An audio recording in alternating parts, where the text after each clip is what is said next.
Good morning बच्चों। मैं Manoj Chaudhary, lecturer physical education. आज 12वीं कक्षा की इस क्लास में आप सभी का स्वागत करता हूं। इससे पहले कि हम अपनी क्लास को शुरू करें, मैं आपके साथ कुछ चीजें यहां पर क्लियर करना चाहूंगा। नंबर एक कि ट्वेल्थ क्लास जिंदगी की जो मेरा अपना एक्सपीरियंस है उसके आधार पर बता रहा हूं, जो मैंने देखा है। मैं पिछले 20 साल से टीचिंग के प्रोफेशन में हूं।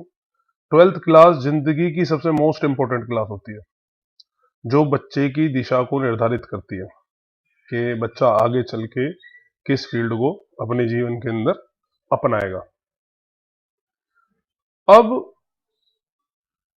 जब हम ट्वेल्थ को क्लियर करके जब आगे कॉलेज के अंदर जाते हैं, तो कॉलेज के अंदर हमारे जो मार्क्स हैं, जो हमारी परसेंटेज है, उनके बेस पे एडमिशन होते हैं ज़्यादातर डीयू के अंदर। अगर जो मैं डीयू के कॉलेज की बात करूं, तो वहां पर सब जो लैंग्वेज को छोड़कर आपके जितने भी सब्जेक्ट होंगे, फिजिकल एजुकेशन अगर जो आपने एडिशनल में भी ले रखी है, तो वो वहां पर उन सब्जेक्ट को रिप्लेस करके आपके नंबर एडमिशन के वक्त वहां पर उन सब्जेक्ट की, सपोज करो किसी किसी बच्चे ने एडिशनल ली हुई है और उसके किसी दूसरे उसके मेन सब्जेक्ट के अंदर कम नंबर आ रहे हैं, तो मार्कशीट जब आती है ना ट्वेल्थ क्लास की, तो उसमें यहाँ पे कोई नहीं लिखा होता कि भाई ये एडिशनल है या ये मेन है।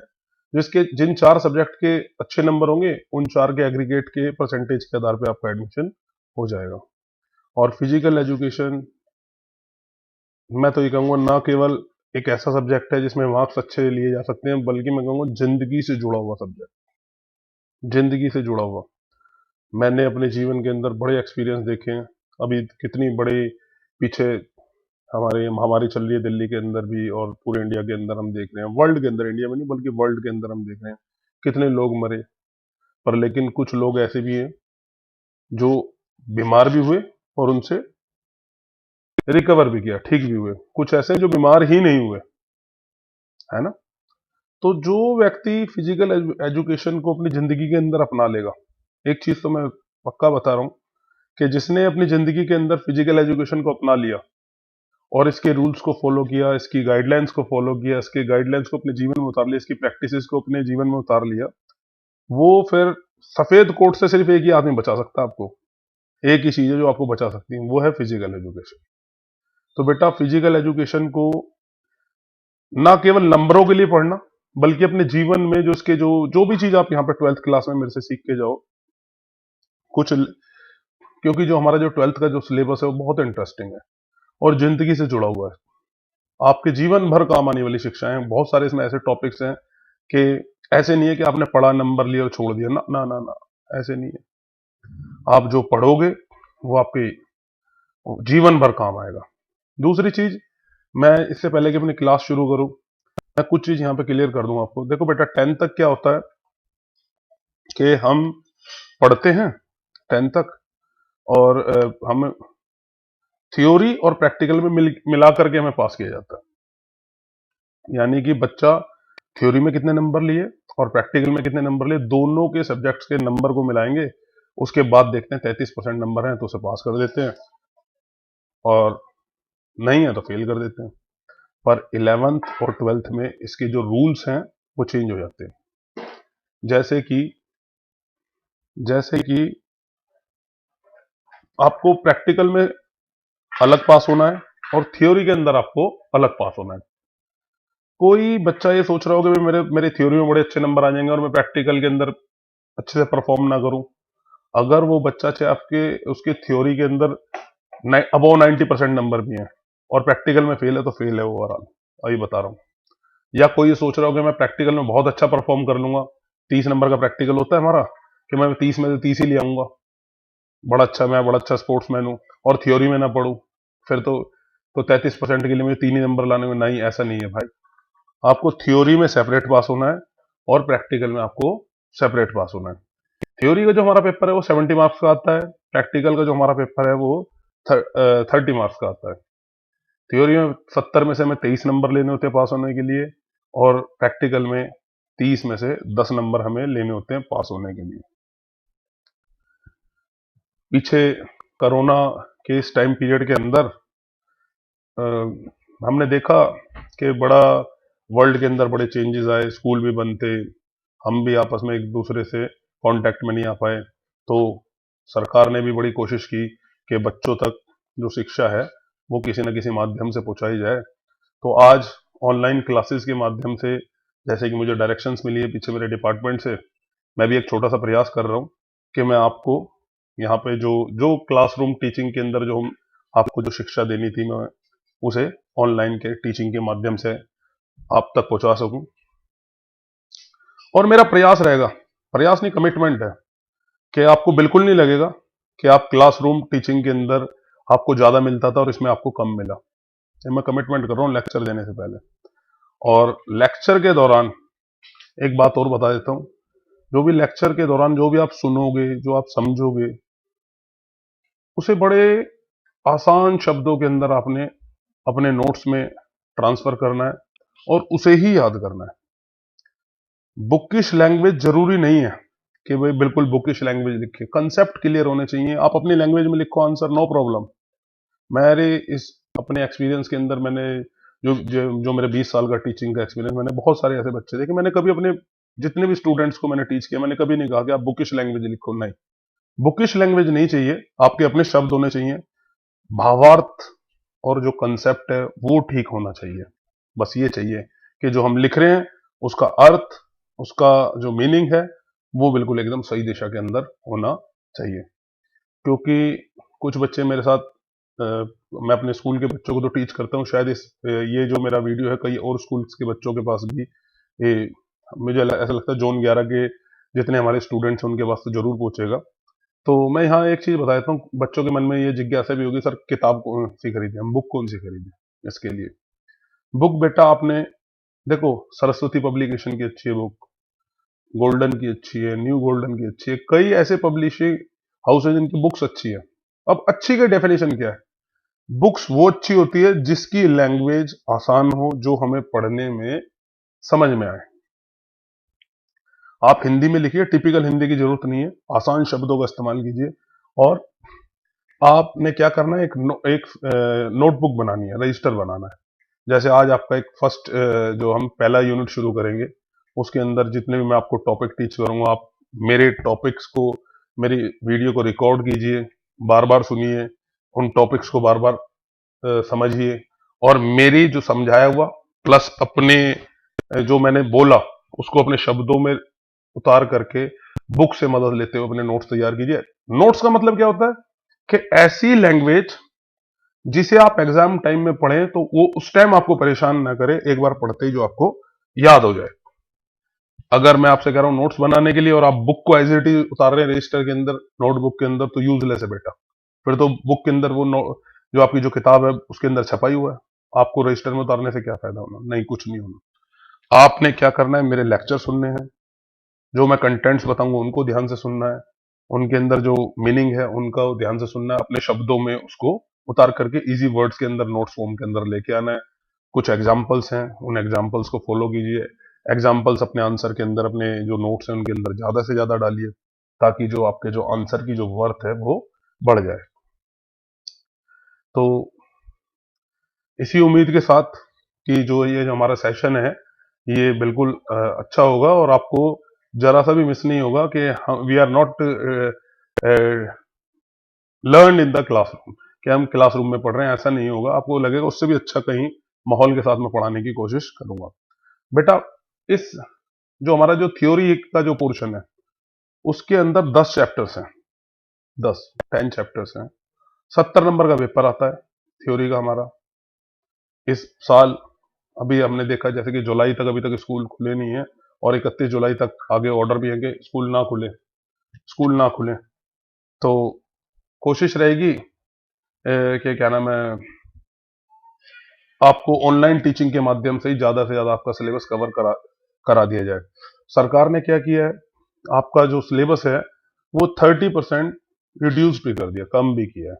तो जैसे जो आपकी 2019-20 की जो बुक थी उसके अंदर जो आपको कंटेंट्स मिलेंगे हर चैप्टर के अंदर, कुछ कुछ कंटेंट्स सरकार ने, सीबीएसई ने हटा दिए आपके सिलेबस के अंदर से। तो जो मैं आपको टीच करूंगा वो बिल्कुल नए न्यूली सिलेबस के अकॉर्डिंग है कि जो आपको पढ़ना है, जो आपको केवल वही कंटेंट्स पढ़ने जो आपके लेक्चर के अंदर बताऊंगा, वो एज पर द जो हमारी जो नई गाइडलाइंस आई है सीबीएसई की तरफ से जो सिलेबस को रिवाइज होने के बाद आई है उसके अकॉर्डिंग मैं आपको पढ़ाऊंगा। तो शुरू करते हैं। हमारा थ्योरी का जो पहला चैप्टर है उसका नाम है खेलों में योजना। खेलों में योजना।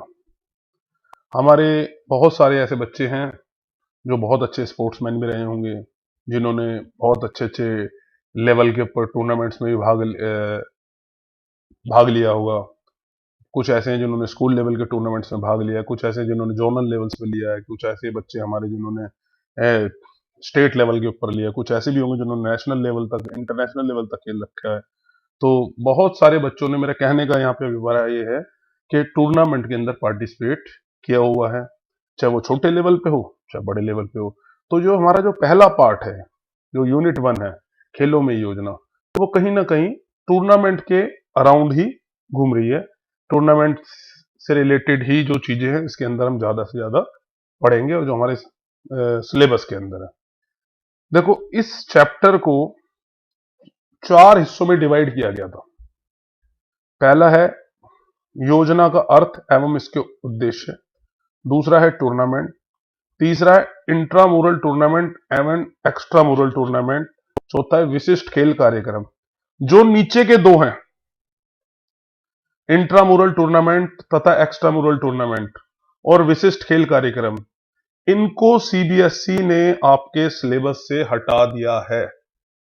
मैं दोबारा रिपीट कर रहा हूं, इस चैप्टर में अब आपको केवल 2 ही चीजें पढ़नी है, योजना का अर्थ एवं उद्देश्य और टूर्नामेंट को आपने डिटेल के अंदर इसके अंदर इस चैप्टर के अंदर हम पढ़ेंगे। जो नीचे के 2 हैं, विशिष्ट खेल कार्यक्रम, इंट्रामुरल टूर्नामेंट और एक्स्ट्रामुरल टूर्नामेंट, ये गवर्नमेंट ने आपकी सिलेबस से हटा दिया है। तो शुरुआत करते हैं योजना से। योजना क्या है, इसके उद्देश्य क्या है? बेटा, आप में से कोई भी बच्चा ऐसा नहीं होगा जिसने किसी प्रोग्राम के अंदर भाग ना लिया हो, किसी कार्यक्रम के अंदर भाग न लिया हो, चाहे वो स्कूल लेवल का कार्यक्रम हो, चाहे वो हमारा हो सकता है हमारे घर का ही कोई कार्यक्रम हो, शादी हो, कोई छोटी मोटी सेरेमनी हो, तो सबने किसी न किसी लेवल के ऊपर किसी न किसी कार्यक्रम के अंदर भाग लिया हुआ है।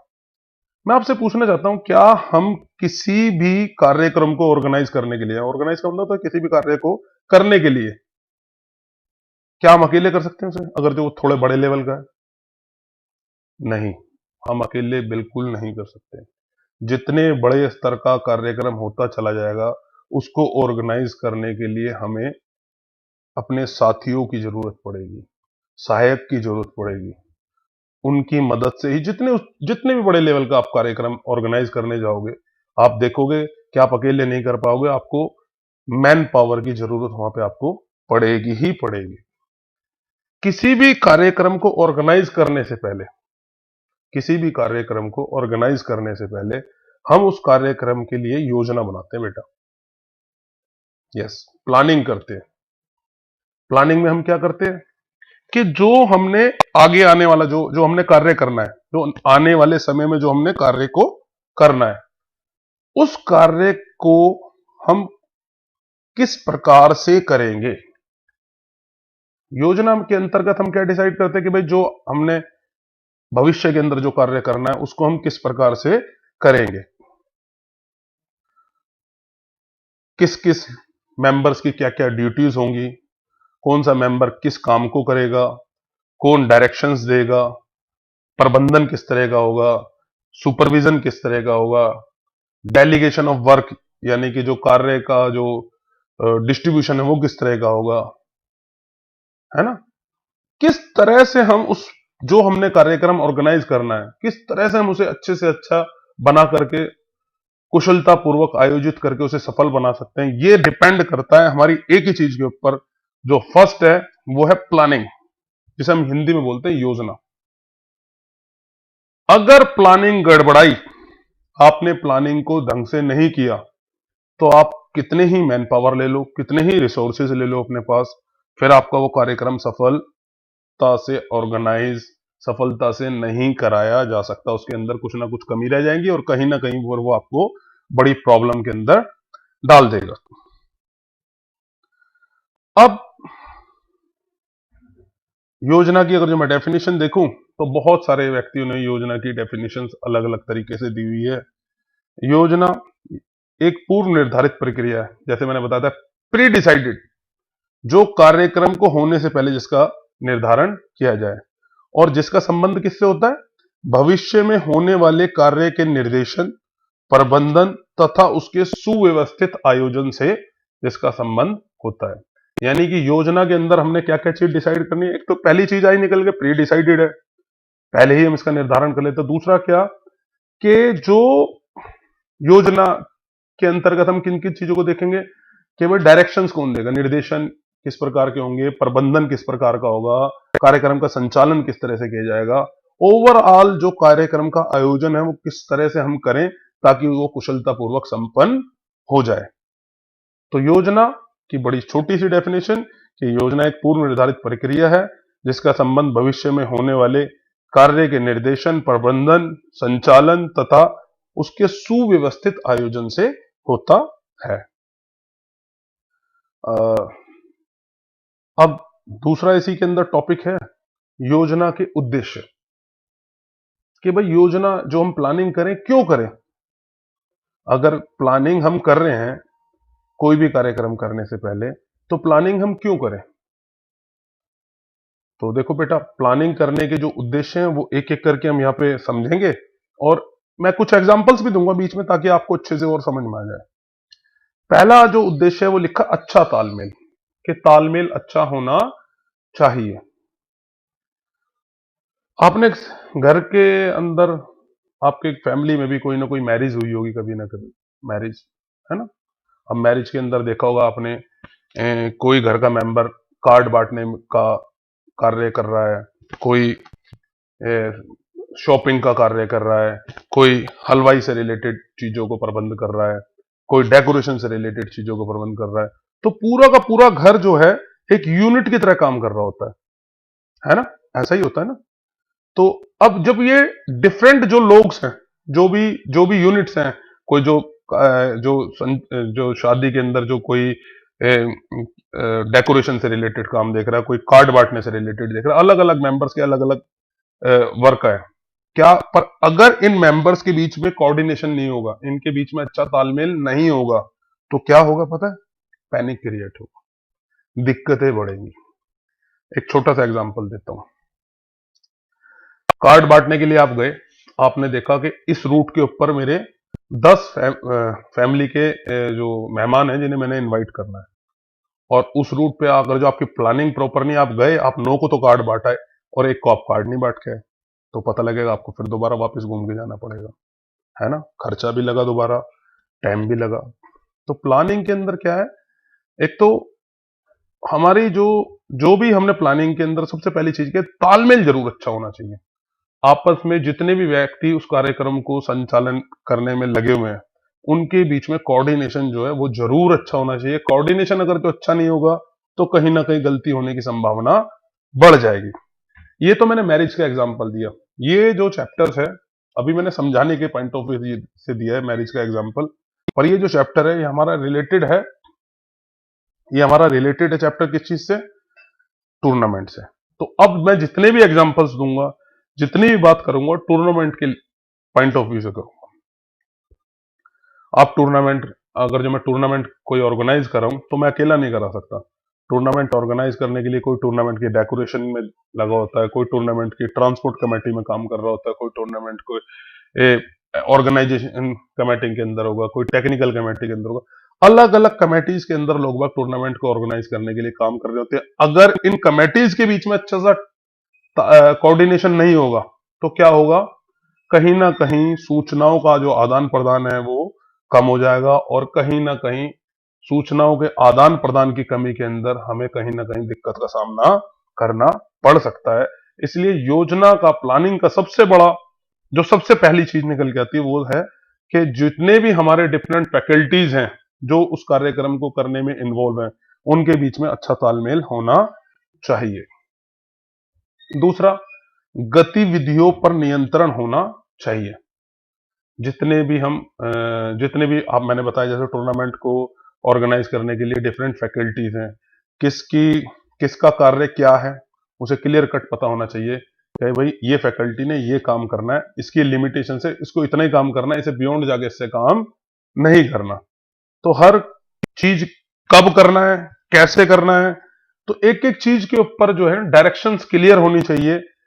और तो क्या होगा, उस गतिविधि के ऊपर पूर्ण नियंत्रण होगा। अगर ऐसा नहीं होगा, हमें नहीं पता होगा कि कौन सी चीज किस लेवल तक जाके करनी है, किस समय करनी है, किस ऑर्डर के अंदर करनी है, किस तरह से करनी है, तो कहीं ना कहीं फिर उसके ऊपर कंट्रोल अच्छा नहीं रहेगा और कहीं ना कहीं हमें दिक्कत आ जाएगी, फिर हमारे प्रोग्राम के ऑर्गेनाइजेशन जो है सफल नहीं हो पाएगा। गलतियों की संभावना को कम करता है, गलतियों की संभावना को कम करता है।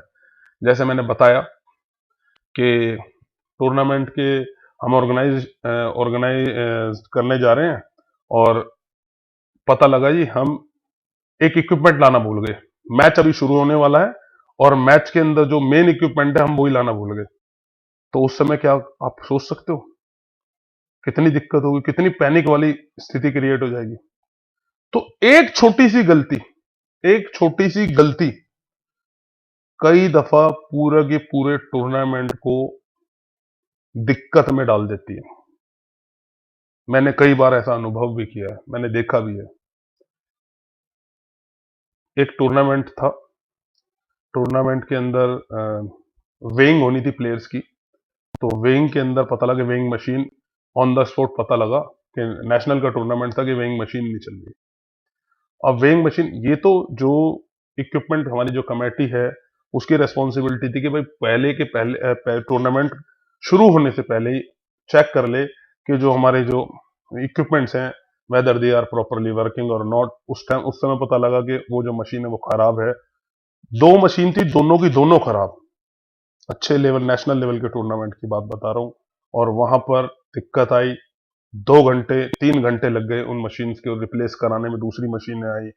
तो कहीं ना कहीं बेटा, जब भी हम, इस बात का ध्यान रखना, छोटी छोटी गलतियां, अगर आपकी प्लानिंग प्रॉपर होगी तो गलतियों की गुंजाइश उसमें कभी नहीं होगी। और अगर आपने प्लानिंग प्रॉपर नहीं की तो उसमें गलतियों ऐसी, उसके प्लानिंग के अंदर अगर जो आपकी गैप्स हुए तो गलतियां होने की संभावना बढ़ जाएगी, और गलतियां होने की संभावना बढ़ेंगी तो कार्यक्रम हो जाएगा असफल। ध्यान रखना भाई इस चीज का।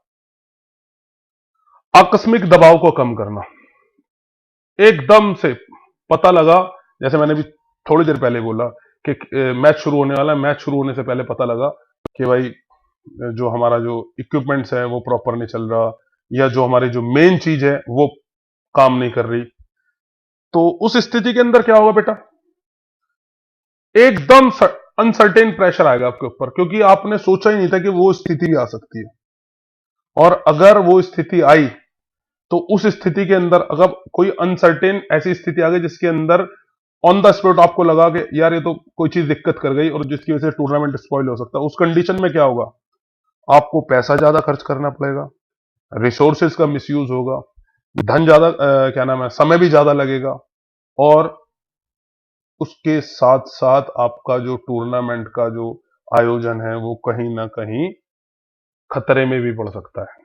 वो, क्योंकि अगर आपका स्मूथली आयोजन नहीं चल रहा, उसमें कहीं डिस्टरबेंस के साथ साथ आप उसे आयोजित कर रहे हो, तो कहीं ना कहीं फिर आपको निंदा का पात्र बनना पड़ता है। जो भी ऑर्गेनाइजर हैं उनको कहीं ना कहीं निंदा का पात्र बनना पड़ता है, अगर जो उनका जो टूर्नामेंट का जो आयोजन है उसमें कहीं ना कहीं अगर जो कुछ ना कुछ कमियां रह जाती हैं, जिसकी वजह से जो टूर्नामेंट में जो शामिल होने वाले लोग हैं उन्हें कहीं ना कहीं प्रॉब्लम्स फेस करनी पड़े, तो कहीं ना कहीं फिर उस चीज में उसको निंदा का पात्र बनना पड़ता है। तो इससे तो बढ़िया यह है कि हम अपनी प्लानिंग को प्रॉपर रखें। प्लानिंग को प्रॉपर रखेंगे तो ये जो आकस्मिक दबाव की जो स्थिति है, अनसर्टेन प्रेशर वाली जो सिचुएशंस हैं, वो कभी भी अराइज नहीं होंगे।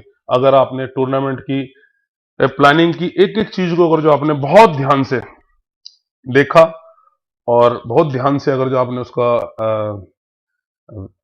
योजना बना रखी है, योजनाबद्ध तरीके से आपने उनको उसके जितनी भी पहलू हैं उनके ऊपर बढ़ाए, प्लानिंग के अंदर बड़ा ध्यान दे रखा है, तो आप भूल जाइए फिर आपको कोई आकस्मिक दबाव की स्थिति आपको टूर्नामेंट के दौरान आने वाली है। कार्य कुशलता को बढ़ाना, अगर आपकी योजना प्रॉपर है तो योजना के अंदर क्या होगा, सीक्वेंस वाइज हमें पता होगा कि इसके बाद इस स्टेप्स के बाद ये काम होगा, इसके बाद ये होगा, इसके बाद ये होगा, इसके बाद ये होगा, और हमें अपनी लिमिट्स का भी पता होगा कि किस लिमिट्स तक हमें जाकर के वो करना है। जब आदमी को पता लग जाए कि काम करना कैसे है, लिमिट्स क्या है, कहां से कहां तक करना है, किस समय पे करना है, तो फिर उसकी जो एफिशिएंसी है वो, मेरा कहने का मतलब है, बढ़ जाती है।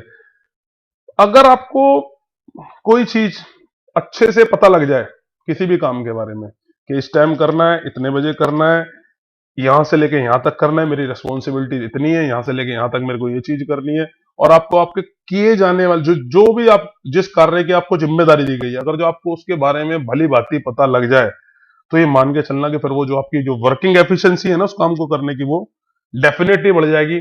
और ये पता कौन लगाएगा? प्लानिंग पता लगाती है कि आपको काम को संचालित किस तरह से करना है, और संचालन के वक्त आपको किन किन बातों का ध्यान रखना है। तो वर्किंग एफिशिएंसी बढ़ाने में भी जो हमारी जो प्लानिंग है वो मदद करती है। संसाधनों का उचित इस्तेमाल, संसाधन, ऑफिशियल्स हैं, आपके मैदान हैं, उपकरण हैं, ये जितने भी इक्विपमेंट्स हो गए, या ह्यूमन जो हमारे जो रिसोर्सेज हो गए जिनका हम टूर्नामेंट के अंदर जो हमारी जो मदद करते हैं, अगर आपकी प्लानिंग होगी प्रॉपर तो इनके ऊपर कभी भी लोड नहीं आएगा और बड़ा स्मूथली आपका टूर्नामेंट कंडक्ट हो जाएगा। और आपकी प्लानिंग हुई अगर जो प्रॉपर नहीं हुई तो इनके ऊपर फिर दबाव भी आ सकता है और कहीं ना कहीं टूर्नामेंट के स्पॉइल होने की संभावना भी बढ़ जाती है। एग्जाम्पल देता हूं उसका, मैंने कई बार ऐसा भी देखा है कई टूर्नामेंट्स के अंदर कि हमने प्लानिंग प्रॉपर नहीं की, और जो हमारी जो जो पार्टिसिपेंट्स हैं उनके नंबर के अकॉर्डिंग ऑफिशियल्स जो हैं वो कम रह गए। हमने इनवाइट ही कम किए, ऑफिशियल्स को कम को बुलाया। अब कम ऑफिशियल्स की ऐसी स्थिति में क्या होगा कि जो वर्क पूरा का पूरा जो लोड है मैच को कराने का, वो जो लिमिटेड जो खेल अधिकारी हमारे पास अवेलेबल है उनके ऊपर आ जाएगा। उनके ऊपर आ जाएगा तो कहीं ना कहीं उनकी एफिशिएंसी भी घटेगी और कहीं ना कहीं उनको दिक्कत भी होगी उस काम को करते वक्त। तो इस चीज का बड़ा ध्यान रखना है। किसी भी कंडीशन के अंदर, किसी भी कंडीशन के अंदर जो हमारे जो हमारी जो प्लानिंग है वो प्रॉपर होनी चाहिए, हर पहलू को लेकर के, चाहे वो जो हमारे रिसोर्सेज है उनको लेकर के भी बिल्कुल प्रॉपर होनी चाहिए। अगर जो ऐसा नहीं हुआ तो कहीं ना कहीं फिर मैंने बताया दिक्कत, प्रॉब्लम, इनका मिसयूज होने की जो संभावना है संसाधनों की वो बढ़ सकती है। कार्य भार का उचित विभाजन, ये भी एक बहुत इंपॉर्टेंट पॉइंट है प्लानिंग के अंदर। डेलीगेशन ऑफ वर्क, जैसे कि मैंने बताया टूर्नामेंट को कंडक्ट कराने के लिए काफी कई तरह की कमेटीज बनाई जाती है। अब आपने एक कमेटी के ऊपर तो बहुत सारा लोड डाल दिया और एक को कर दिया बिल्कुल लाइट, तो क्या हुआ? क्या ये डेलीगेशन जो जो वर्क का जो विभाजन है क्या वो उचित है? नहीं है। तो जब भी हम कार्यभार को विभाजित करें, डिफरेंट फैकल्टीज के अंदर डिस्ट्रीब्यूट करें, तो हमें इस बात का जरूर ध्यान रखना चाहिए कि जो कार्य का जो विभाजन है वो इस प्रकार से हो कि हर फैकल्टी उसको सॉरी कुशलतापूर्वक उसको कर सके। अगर ऐसा नहीं होता तो तो भी दिक्कत आने की संभावना बढ़ जाएगी, क्योंकि अगर कार्यभार किसी भी चीज पे ज्यादा हो तो वो ओवरलोडेड होकर कोई भी चीज अच्छा परफॉर्म नहीं कर पाती और ज्यादा लंबे समय तक भी काम नहीं कर पाती। लक्ष्य प्राप्ति को, अगला जो उद्देश्य है लक्ष्य प्राप्ति को सुनिश्चित करना। अगर आपकी प्लानिंग प्रॉपर है तो आपका जो लक्ष्य है उस कार्यक्रम को कुशलतापूर्वक आयोजित करना, तभी आप उसको प्राप्त कर पाएंगे। अगर आपकी प्लानिंग प्रॉपर नहीं है तो आप भूल जाओ कि आपका जो कार्यक्रम है वो सक्सेसफुली ऑर्गेनाइज होने वाला है, उसमें कहीं ना कोई दिक्कत आने वाली है। समय और धन की बर्बादी को रोकना, अगर आपकी, मैंने बोला कि अगर आपकी प्लानिंग प्रॉपर है तो आपको क्या होगा, हर काम का सही सीक्वेंस पता होगी कि मुझे इस तरह से काम में आगे बढ़ना। अगर जो प्लानिंग प्रॉपर नहीं है तो एक ही काम को करने के लिए, एक ही काम के डिफरेंट पार्ट्स को करने के लिए कई बार मैंने देखा है कि आदमी एक ही काम को जो काम एक बार में हो सकता था, उस काम को प्लानिंग प्रॉपर ना होने के कारण चार चार बार में भी करते देखा है मैंने। यानी कि समय की भी बर्बादी और धन की भी बर्बादी। तो इन सभी उद्देश्यों की प्राप्ति के लिए जो यहां पर आपको स्क्रीन के ऊपर दिखाई दे रहे हैं, इनके लिए हम प्लानिंग करते हैं। तो ये थे बेटा हमारे दो टॉपिक, प्लानिंग क्या है और प्लानिंग के उद्देश्य क्या है। जर्नली अभी तक जो प्लानिंग के ऊपर जो क्वेश्चन आता था वो 1 नंबर का आता था, और प्लानिंग के उद्देश्यों के ऊपर 3 नंबर के अंदर क्वेश्चन जर्नली पूछे जाते थे। अभी जो इस साल जो क्वेश्चन का जो फॉर्मेट किस तरह होगा क्वेश्चन पेपर का, क्योंकि जैसे सिलेबस के अंदर बदलाव हुआ है, तो इट मे बी चांसेस कि जो आपका जो सिलेबस है उसके अंदर जो पेपर का जो पैटर्न है, सॉरी, उसके अंदर भी बदलाव हो। आगे चलते हैं। अगला जो हमारा टॉपिक है, इस चैप्टर में हमें दो ही टॉपिक करने थे। एक योजना, योजना के उद्देश्य, ये तो योजना का पार्ट हो गया। दूसरा पार्ट है टूर्नामेंट का। अब टूर्नामेंट क्या है, आप सभी ने भी स्कूल लेवल पर, जोनल लेवल के ऊपर, इंटर जोनल लेवल के ऊपर आप सभी ने टूर्नामेंट के अंदर बहुत सारे टूर्नामेंट के अंदर हो सकता है आपने पार्टिसिपेट किया हो। नहीं तो खेल दिवस के ऊपर भी हमारे स्कूल के अंदर बहुत सारे टूर्नामेंट्स होते हैं। स्कूल लेवल के ऊपर भी इंटर क्लास टूर्नामेंट होते हैं, inter zonal, sorry, inter house tournaments होते हैं। कई तरह के टूर्नामेंट्स स्कूल में भी समय समय पर आयोजित किए जाते हैं, और मैं देखता हूँ बच्चे उसके अंदर बढ़ चढ़कर भाग भी लेते हैं। तो उस टूर्नामेंट को आज हमने समझने की कोशिश करनी है कि भाई टूर्नामेंट है क्या। टूर्नामेंट एक ऐसी प्रतियोगिता है जो कई चक्रों को इंग्लिश में बोलते हैं राउंड्स के अंदर जाकर के संपन्न होती है। अच्छा, अब इसको, ये डेफिनेशन तो बहुत सारी जगह लिख के मिल जाएगी, पर लेकिन इसको समझने की कोशिश करना है क्या। ऐसी प्रतियोगिता जो कई राउंड्स के अंदर जाके संपन्न हो, उसे हम टूर्नामेंट्स कहते हैं। सपोज करो मैं हूं, मेरा नाम मनोज, और मेरा किसी राजेश नाम के व्यक्ति से मुकाबला हो रहा हो, जूडो का प्रतियोगिता है, मेरा और उसका मुकाबला हो रहा है, मैच हो रहा है। तो कैन वी से इट इज द टूर्नामेंट। मेरे और उसके बीच में जो प्रतियोगिता हो रही है, मनोज और राजेश के बीच में जो प्रतियोगिता हो रही है, क्या हम इसे टूर्नामेंट कह सकते हैं? नहीं कह सकते। कारण, क्योंकि ये एक ही राउंड में संपन्न हुई। मैं, राजेश और मनोज का मुकाबला हुआ, दोनों में से कोई एक जीतेगा, है ना। राउंड तो एक ही हुआ ना। अगर हम दोनों में से कोई जीत करके, हम दोनों में से कोई जीत के अगले राउंड में जाता और उसे अगले राउंड में किसी और से मुकाबला करना होता, फिर जीत के कई किसी और अगले राउंड में जाता, फिर किसी और से, तो फिर क्या हो जाता, फिर ये प्रतियोगिता कैसी हो गई थी, एक राउंड में खत्म नहीं हो रही होती, फिर एक से ज्यादा राउंड्स के अंदर संपन्न हो रही। तो ऐसी प्रतियोगिता जो एक से ज्यादा राउंड में संपन्न हो, उसे हम टूर्नामेंट कहते हैं। अगर कोई प्रतियोगिता एक राउंड में, पहले राउंड में खत्म हो जाती, तो उसे हम टूर्नामेंट का दर्जा नहीं देते हैं, उसे हम केवल मैच बोलते हैं कि इट इज द मैच, है ना। तो टूर्नामेंट की बहुत अच्छी सी डेफिनेशन कि टूर्नामेंट एक ऐसी प्रतियोगिता है जो कई चक्रों के अंदर जाकर के संपन्न होती है। आगे चलते हैं। टूर्नामेंट के प्रकार। टूर्नामेंट कितने प्रकार के होते हैं बेटा? टूर्नामेंट 4 प्रकार के होते हैं। Number 1 knockout tournament, number 2 league tournament, number 3 combination tournament, number 4 challenge tournament. 4 प्रकार के टूर्नामेंट हैं। यानी कि कोई भी व्यक्ति टूर्नामेंट ऑर्गेनाइज, मैं अपना एग्जांपल लेता हूं। अगर मैं अपने स्कूल के अंदर क्रिकेट की कोई प्रतियोगिता टूर्नामेंट कंडक्ट करा रहा हूं, तो बहुत सारी टीमें आ सकती हैं। कोई त्रिनगर की टीम आ सकती है, कोई क्या नाम है, मजलिस पार्क की टीम आ सकती है, कोई मॉडल टाउन की टीम आ सकती है, कोई तो जितने भी मैं ओपन टूर्नामेंट कराऊंगा तो जगह जगह की टीम्स आएंगी उसके अंदर। अब वो जो मैं टूर्नामेंट करा रहा हूं, वो टूर्नामेंट में टूर्नामेंट के कौन से प्रकार के आधार पर कराऊंगा। टूर्नामेंट के 4 प्रकार हैं, जैसे मैंने बताया, नॉकआउट, लीग, कॉम्बिनेशन और चैलेंज टूर्नामेंट, है ना। तो टूर्नामेंट का वो कौन सा टाइप है जिसके आधार पे मैं टूर्नामेंट अपना कंडक्ट कराऊंगा, ये जो ऑर्गेनाइजर है वो डिसाइड करते हैं कि भाई जो मुझे अपने प्रतियोगिता में कराने जा रहा हूं वो मैं नॉकआउट के बेस पे कराऊं, लोग लीग टूर्नामेंट के बेस पे कराऊं, कॉम्बिनेशन टूर्नामेंट के बेस पे कराऊं या चैलेंज टूर्नामेंट के बेस पे कराऊं। क्योंकि नॉकआउट के बेस पे अगर जो आप कराओगे तो कराने के जो रूल्स हैं वो अलग हैं। अगर आप लीग के बेस पे टूर्नामेंट कराओगे तो उसके लिए रूल्स अलग हैं। अगर आप कॉम्बिनेशन के बेस पे टूर्नामेंट कराओगे उसके लिए अलग हैं। अगर आप चैलेंज के बेस पे कराओगे उसके लिए अलग हैं। तो जब भी हम कोई भी टूर्नामेंट आयोजित करने जाते हैं तो हमें खुद पहले इस बात का ध्यान रखना है कि जो टूर्नामेंट जो ऑर्गेनाइजर है वो इस बात का जरूर ध्यान रखे कि जो टूर्नामेंट जो भी हम टूर्नामेंट की जिसकी हम कराने जा रहे हैं कि वो हमने किस आधार पे कराना है। तो टूर्नामेंट के आयोजन से पूर्व यह निश्चित हो जाता है कि जो कमिंग टूर्नामेंट है वो हमें किस आधार पे कराना है।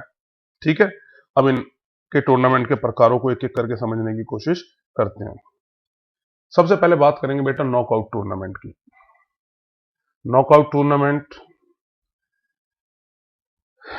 ऐसा टूर्नामेंट, ये वे टूर्नामेंट है जिनमें खिलाड़ी अथवा टीम को, ऐसा क्यों लिखते हैं क्योंकि कुछ गेम तो ऐसे हैं जिनमें खिलाड़ी खेलता है, कुछ ऐसे हैं जिनमें टीम खेलता है। जैसे जूडो हो गया, सिंगल खिलाड़ी खेलता है, टीम नहीं खेलती, है ना। रेसलिंग हो गई, कुश्ती हो गई, सिंगल खिलाड़ी खेलता है। पर लेकिन अगर जो मैं बात करूं वॉलीबॉल टीम खेलती है, क्रिकेट टीम खेलती है, तो हमें दोनों चीज को लिखना पड़ता है। टूर्नामेंट वे प्रतियोगिताएं हैं जिनमें खिलाड़ी भी लिखेंगे, ऑब्लिक करके टीम भी लिखेंगे। खिलाड़ी अथवा टीम कोई भी मैच हार जाए, कोई भी मैच किसी भी चक्कर में हार जाए, किसी भी राउंड में हार जाए, तो उसे टूर्नामेंट से बाहर कर दिया जाता है। यानी कि मोटी सी बात यह समझ लो कि इस टूर्नामेंट की खासियत क्या है कि अगर आपने कोई भी मैच लूज किया तो आपको टूर्नामेंट से बाहर कर दिया जाएगा। ऐसा नहीं है कि आप फर्स्ट राउंड में करेंगे तो ही बाहर किया जाएगा, सेकंड नहीं, किसी भी राउंड में आप बाहर, किसी भी राउंड में आपने मैच लूज किया आपको तुरंत टूर्नामेंट से बाहर। ठीक है ना। अब टूर्नामेंट भी, ये जो नॉकआउट टूर्नामेंट है इनको भी आगे जाकर के दो प्रकारों के अंदर बांट दिया गया है। पहला प्रकार है सिंगल नॉकआउट, दूसरा प्रकार है डबल नॉकआउट। सिंगल नॉकआउट में क्या होता है, एक बार हारने के बाद टूर्नामेंट से बाहर किया जाता है। अगर जो आपने पहला एक बार मैच लूज कर दिया तो आप टूर्नामेंट से बाहर। और डबल नॉकआउट में क्या होगा, अगर जब जब आप दो बार मैच लूज करोगे तब आपको टूर्नामेंट से बाहर किया जाएगा। तो ये जो डबल नॉकआउट टूर्नामेंट है ये थोड़ा सा डिफिकल्ट टाइप है और इसको 12th क्लास के लेवल पे हम सिर्फ इसका नाम पढ़ रहे हैं, हमें इसकी डेफिनेशन पता नहीं है। इसको कराने का जो तरीका है उसे हम यहाँ पे डील नहीं करेंगे। जब हम नॉकआउट को किस तरह से कराते हैं उसकी बात करेंगे तो हम केवल सिंगल नॉकआउट की बात करेंगे। डबल नॉकआउट का हम यहाँ पे कोई भी जिक्र नहीं करेंगे। केवल हमने यहाँ पे टूर्नामेंट के जो टाइप्स हैं उनमें इसका नाम लिखा और हमने बता दिया कि डबल नॉकआउट टूर्नामेंट वे टूर्नामेंट होते हैं जिनमें टीम या अथवा खिलाड़ी को दो बार हारने के बाद टूर्नामेंट से बाहर कर दिया जाता है। आगे चलते हैं बेटा, नॉकआउट टूर्नामेंट के लाभ क्या हैं। नॉकआउट टूर्नामेंट के लाभ क्या हैं। सबसे पहला लाभ कि रिजल्ट जल्दी आता है। नॉकआउट के अंदर आपको ज्यादा रिजल्ट्स के लिए वेट कम नहीं करना पड़ेगा, समय कम लगता है। नॉकआउट टूर्नामेंट है क्योंकि आप जीतोगे, जीतने के बाद तुरंत अगले राउंड में चले जाओगे, अगले राउंड में जाते रहते हैं, जीतते रहेंगे तो अगले राउंड के अंदर हम जाते जाएंगे। तो समय कम लगेगा, परिणाम जल्दी आ जाएंगे, पहले तो रिजल्ट जल्दी आ जाएंगे, दूसरा समय भी कम लगता है। इसमें समय कम लगता है, धन भी कम खर्च होगा, मुकाबला बहुत रोमांचक होता है क्योंकि हर खिलाड़ी, हर टीम के ऊपर ये प्रेशर होता है कि अगर मैं हारा तो हारते ही टूर्नामेंट से बाहर हो जाऊंगा।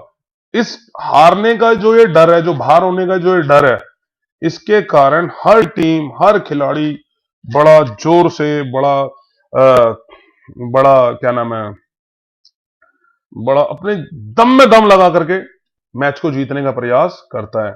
और जब दोनों टीम मैच जीतने का प्रयास करता है तो मुकाबला तो बेहद रोमांचकारी हो जाता है। अगला है कम संसाधनों की आवश्यकता पड़ती है, यानी कि इक्विपमेंट्स भी आपको इसके अंदर कम चाहिए, मैदान की भी कम जरूरत पड़ेगी, खेल अधिकारी जो जो मैच को कराते हैं उनकी भी कम जरूरत पड़ेगी, है ना। तो ये चीजें हमें सब इसके अंदर कम चाहिए। तो ये थे नॉकआउट टूर्नामेंट के लाभ। आगे चलते हैं बेटा, नॉकआउट टूर्नामेंट की क्या कोई हानियां भी हैं? क्या कोई इसके डिसएडवांटेज भी हैं? बिल्कुल है। पहला डिसएडवांटेज जो सबसे बड़ा है, हर खिलाड़ी के ऊपर बाहर, टूर्नामेंट से बाहर होने का प्रेशर होता है, दबाव के अंदर खेलता है, जो उसकी हेल्थ पॉइंट ऑफ व्यू से बिल्कुल भी अच्छा नहीं होता, क्योंकि नॉकआउट का रूल ही ऐसा है कि आप हारे और हार। तो इसलिए जब भी हम नॉकआउट प्रतियोगिता में भाग लेते हैं, तो कहीं ना कहीं चाहे हम कितना ही अपने आप को काउंसलिंग करा लें, कितना ही कुछ कर लें, कहीं ना कहीं डायरेक्टली और इनडायरेक्टली हमारे पे प्रेशर जरूर रहता है कि हम कहीं टूर्नामेंट से बाहर ना हो जाए। तो ये जो प्रेशर है, ये नॉकआउट टूर्नामेंट की सबसे बड़ी कमी है। दूसरी चीज, कई दफे क्या होता है, दुर्भाग्यवश अगर टूर्नामेंट की कोई अच्छी टीम पहले ही राउंड में या शुरुआती राउंड्स के अंदर हार जाए, तो क्या होगा बेटा, टूर्नामेंट का जो चार्म है वो खत्म हो जाता है, फिर दर्शक भी वहां पे देखना पसंद नहीं करते। और तीसरा क्या है इसका नुकसान, कि जो ऑडियंस है, क्योंकि टूर्नामेंट जल्दी खत्म होता है। नॉकआउट के अंदर क्या है, आप जीतोगे, जीतते अगले राउंड में, जीतते अगले राउंड में, तो क्या है, जो दर्शकों को जो मैच देखने के लिए मिलता है, जो जो देखने का जो समय है, जो नंबर ऑफ मैचेस देखने के जो वो है, अगर मैं नंबर ऑफ मैचेस की बात करूं तो वो ऑडियंस को कम मिलते हैं। एक इसका छोटा सा नुकसान ये भी है। तो ये थे हमारे नॉकआउट टूर्नामेंट, है ना। नॉकआउट टूर्नामेंट्स क्या हैं, इनके लाभ क्या हैं, इनकी हानियां क्या हैं, ये कई दफा क्वेश्चन हमारे एग्जाम के अंदर आया हुआ है। टूर्नामेंट की डेफिनेशन भी एक नंबर के अंदर बहुत सारी दफा एग्जाम के अंदर पूछी गई है। अगला है लीग टूर्नामेंट। लीग टूर्नामेंट क्या है? लीग टूर्नामेंट की बात करें तो ये टूर्नामेंट का दूसरा टाइप है। नॉकआउट में क्या हुआ था कि आप हारते ही आपको टूर्नामेंट से बाहर कर दिया जाएगा, पर लीग में ऐसा नहीं होता। लीग इसका बिल्कुल अपोजिट है। लीग में क्या है कि टूर्नामेंट के अंदर जितनी भी टीमें खेलने आई हैं, सबको सबके साथ खेलना है। सब टीम को सबके साथ मैच कराए जाएंगे और एंड में देखा जाएगा कि किस टीम ने ज्यादा मैच जीते। जिस टीम ने ज्यादा मैच जीते उसके आधार पर हम टूर्नामेंट का विजेता और उपविजेता, थर्ड पोजीशन डिसाइड करते हैं। अब ये जो लीग टूर्नामेंट है, इन्हें हम एक नाम से और जानते हैं बेटा, राउंड रोबिन के नाम से भी हम इन्हें जानते हैं। कोई लीग टूर्नामेंट बोल दे या राउंड रोबिन बोल दे, बोथ आर द सेम। ये भी दो प्रकार के होते हैं, सिंगल लीग टूर्नामेंट और double league tournament. Single league में क्या होगा, जैसा कि नाम से ही नजर आ रहा है कि टूर्नामेंट में जितनी भी टीमें आई हैं वो सब आपस में एक एक मैच खेलेंगी और उसके बाद हम देखते हैं किस टीम ने ज्यादा मैच जीते, उसके आधार पर हम विजेता घोषित करते हैं। डबल लीग में क्या होगा, डबल लीग के अंदर जो टीम्स आई हैं खेलने के लिए, वो आपस में एक मैच ना खेल करके वो आपस में सभी टीम आपस में दो दो मैच खेलती है। तो ये है लीग टूर्नामेंट। लीग टूर्नामेंट के लाभ देखें, क्या लाभ है लीग टूर्नामेंट? बिल्कुल है। एक तो जितना दबाव आपका नॉकआउट टूर्नामेंट के अंदर आपके ऊपर होता है, उतना दबाव इसमें नहीं होता कि बाहर हो जाएंगे टूर्नामेंट के। इस बात को लेकर बिल्कुल भी दबाव नहीं होता।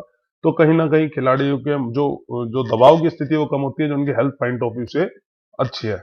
दूसरा इसका जो सबसे बड़ा बढ़िया लाभ है कि जो सब टूर्नामेंट की प्रतिभाशाली टीम होगी वही टूर्नामेंट की विजेता बनेगी। देखो, दुर्भाग्यवश कोई टीम, अच्छी टीम भी कई दफे मैंने हारती देखी है, पर लेकिन आप ये भूल जाओ कि जो प्रतिभाशाली टीम है उसे जीतने से कोई रोक सकता है। जीते लीग टूर्नामेंट तो वही जीतेगा, क्योंकि सबका सबके साथ मैच होना है जिसमें सबसे ज्यादा प्रतिभा होगी। ठीक है ना। और तीसरा इसका लाभ है, दर्शकों को देखने के लिए नंबर ऑफ मैचेस ज्यादा मिलते हैं। ज्यादा मैचेस दर्शकों को देखने के लिए मिलेंगे। अब बात करेंगे हम लीग टूर्नामेंट की हानियां। इसकी सबसे बड़ी हानि क्या है कि एक तो रिजल्ट्स बड़ा डिले करके आते हैं। रिजल्ट्स आने में काफी समय लगता है, क्योंकि सभी टीमों को सभी टीम्स के साथ खेलना है बेटा, तो फिर प्रॉब्लम, तो मैच जो है ना, तो रिजल्ट्स जो है वो देर से आते हैं। दूसरा, इनको टूर्नामेंट्स को कंडक्ट कराने में टाइम भी ज्यादा लगेगा और समय भी इनको कराने के लिए समय भी इनमें अधिक लगता है। संसाधनों की आवश्यकता ज्यादा पड़ेगी, ज्यादा नंबर ऑफ ग्राउंड चाहिए, ज्यादा नंबर ऑफ इक्विपमेंट चाहिए, ज्यादा नंबर ऑफ ऑफिशियल्स चाहिए, है ना। तो सारी चीज आपको इसमें ज्यादा चाहिए होती है, तो इसलिए ये इसकी हानि के अंदर काउंट होगा कि ये इसकी डिसएडवांटेजेस टूर्नामेंट का। तो ये थे हमारे लीग टूर्नामेंट। तो हमने दो टूर्नामेंट के टाइप्स अभी तक सीख लिए, एक लीग और दूसरा नॉकआउट। आगे चलते हैं। कॉम्बिनेशन टूर्नामेंट क्या होते हैं? कॉम्बिनेशन टूर्नामेंट क्या होते हैं? कॉम्बिनेशन नाम से ही नजर आ रहा है, कॉम्बिनेशन का मतलब क्या होता है? मिलाना, है ना, मिलाना ही होता है ना कॉम्बिनेशन का मतलब। तो कॉम्बिनेशन टूर्नामेंट वे टूर्नामेंट है जिन टूर्नामेंट में टूर्नामेंट के कुछ राउंड्स तो नॉकआउट के आधार पर कराए जाते हैं तथा कुछ राउंड्स लीग के आधार पर कराए जाते हैं।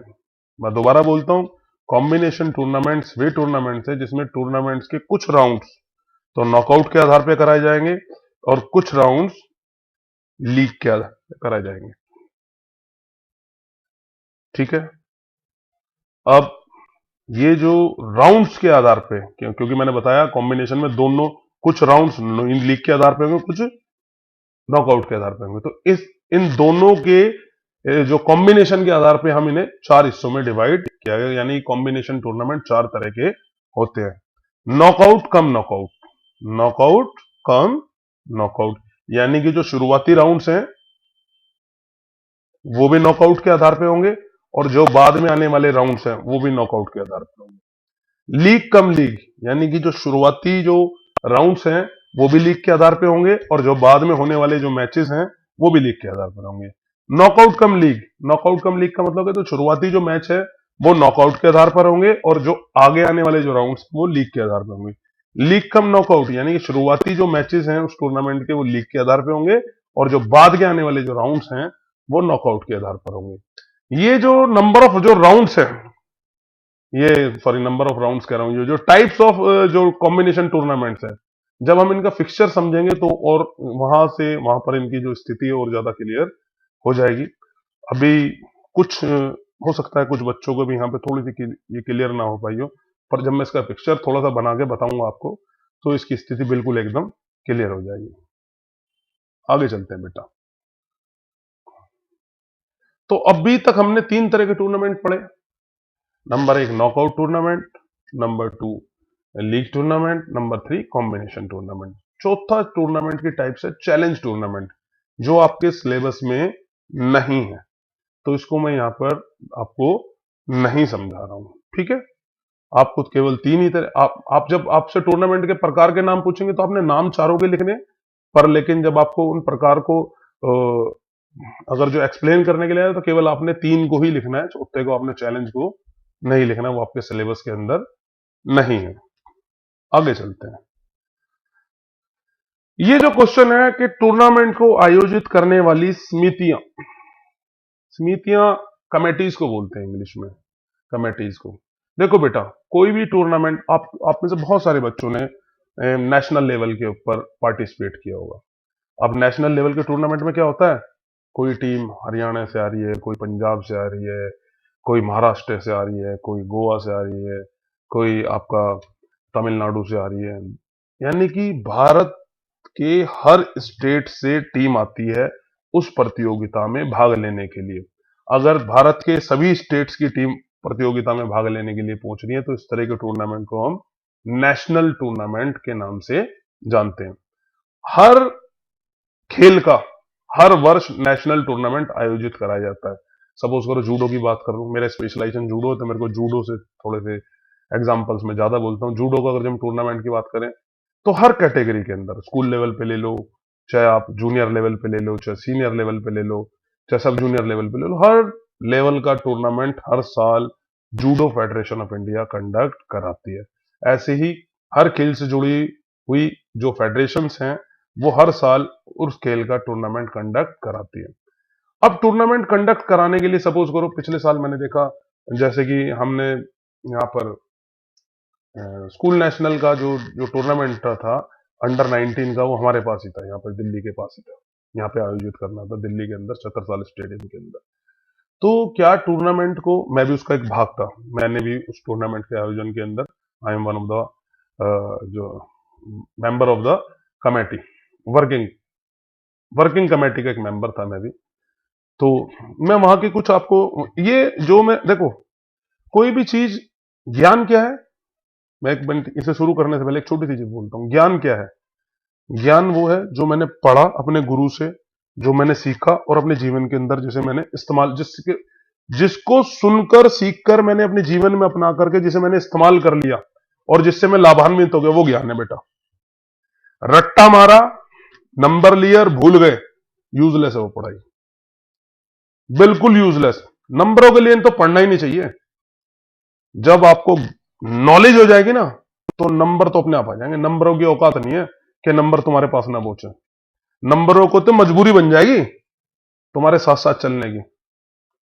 जरूरत किस चीज की है? हमारे कंसेप्ट क्लियर होने चाहिए, हमें पता होनी चाहिए कि कोई सी चीज है तो वो है क्या और कैसे है।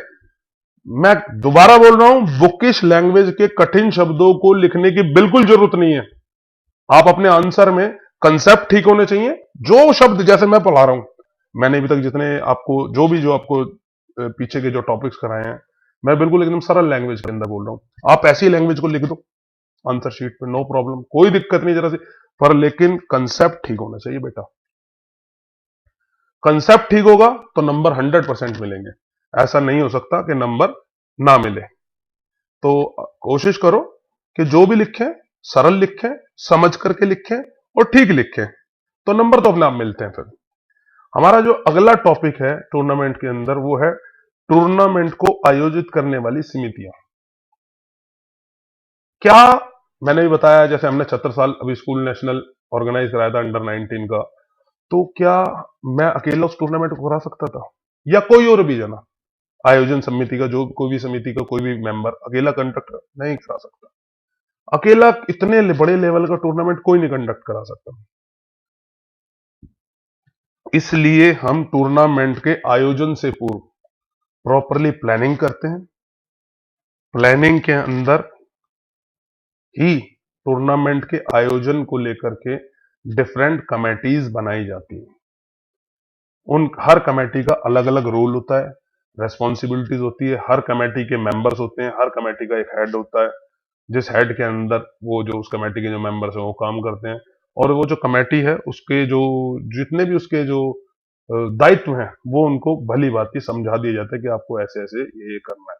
तो एक क्वेश्चन आता है, 5 नंबर का क्वेश्चन आता था अभी तक, तो पिछले साल तक भी मैंने बताया कि पेपर का फॉर्मेट में भी चेंज, इस बार चेंज होगा, तो अब नहीं पता कि कितना नंबर का आएगा। पर लेकिन ये क्वेश्चन जब भी आए पीछे 5 नंबर के अंदर, बहुत दफे देखा मैंने कि टूर्नामेंट को आयोजित करने वाली समितियों के नाम तथा उनकी जिम्मेदारियों को लिखिए।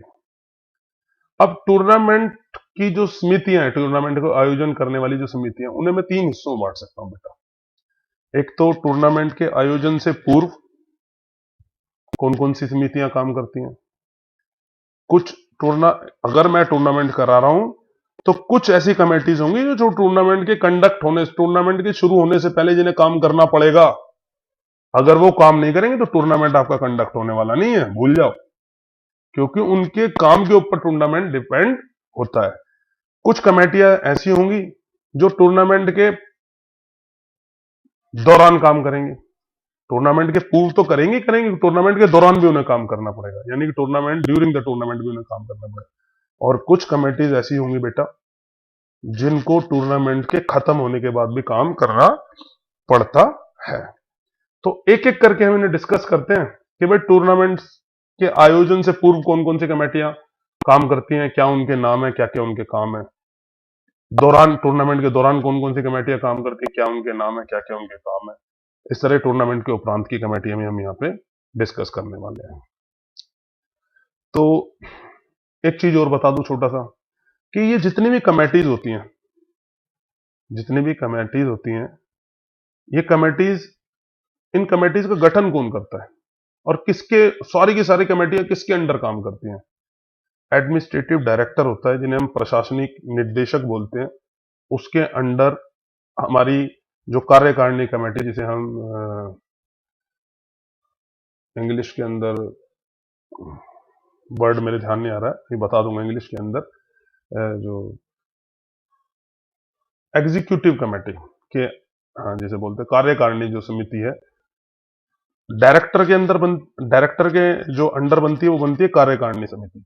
कार्यकारिणी समिति क्या करती है, वो इन डिफरेंट कमेटीज का गठन करती है, यानी कि जितनी भी डिफरेंट कमेटीज होंगी ये सब किसके अंडर होंगी, कार्यकारिणी समिति के अंदर। कार्यकारिणी समिति किसके अंदर होगी, जो हमारे जो प्रशासनिक, जो हमारे जो एडमिनिस्ट्रेटिव जो डायरेक्टर हैं उनके अंडर ये काम करती हैं। तो ये इनका क्या है, सेटअप बताया मैंने कि कौन सी कमेटी किसके अंडर काम करती है और किस तरह से इनका जो गठन है वो किस तरह से होता है। ऐसा नहीं है कि एक ही मेंबर खड़ा हुआ और वो कर रहा है, तू इस कमेटी में, तू इस कमेटी, ऐसा नहीं होता। पहले एक एडमिनिस्ट्रेटिव डायरेक्टर नियुक्त होगा, एडमिनिस्ट्रेटिव डायरेक्टर के कंसेंट को लेकर के आपकी एग्जीक्यूटिव टीम बनेगी, कार्यकारिणी समिति बनेगी, और कार्यकारिणी समिति जो है फिर वो डिफरेंट जो आपकी कमेटीज हैं उनका गठन करती है। आगे चलते हैं। टूर्नामेंट के आयोजन से पूर्व कार्यरत समितियां, यानी कि जब हम टूर्नामेंट का आयोजन करने जा रहे हैं उसके आयोजन से पूर्व भी कुछ समितियां हैं जिन्हें काम करना पड़ता है। मैं उनके नाम बोल रहा हूं और ज्यादातर समितियों के नाम से ही उनके काम आपको पता लग जाएंगे। जैसे कि प्रचार समिति, प्रचार करना, प्रचार समिति की बात करते हैं। अब मैं यहां पर ना एक एग्जाम्पल लूंगा और एग्जाम्पल के थ्रू आपको इन समिति का कार्य बताऊंगा। जैसे कि मैं क्रिकेट के मैच का एग्जांपल ले तो क्रिकेट के टूर्नामेंट का एग्जांपल लेता हूं। मैं अपने स्कूल के अंदर, मैं जेडपी ब्लॉक स्कूल पीतमपुरा से हूं, तो मैं अपने स्कूल के अंदर, मैं मान के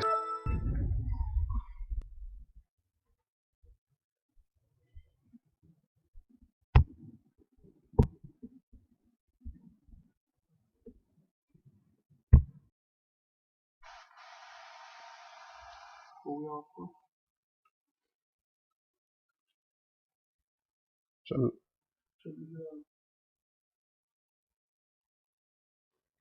हाँ बेटा, अब हम बात करेंगे